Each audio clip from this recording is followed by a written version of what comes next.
In today's video, I'm going to teach you how to fix the Microsoft Word black screen glitch.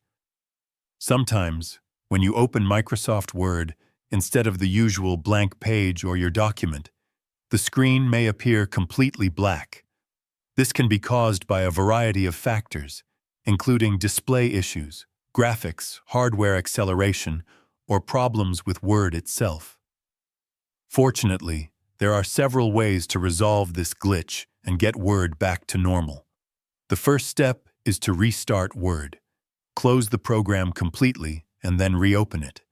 If the black screen persists, try opening Word in safe mode by holding down the Control key while launching the application.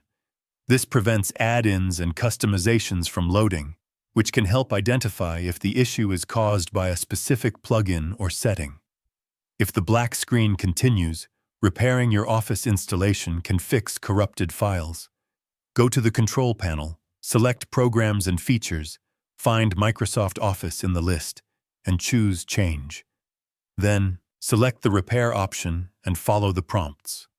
Finally, ensure that your Windows system is up to date. Installing the latest updates can resolve compatibility issues that might be causing Word to display a black screen. By following these steps, you should be able to resolve the black screen glitch and return Word to its normal display, allowing you to continue working on your documents without interruption. If you found this video helpful, let me know in the comments. Give it a like, subscribe to the channel, and don't forget to hit the notification bell.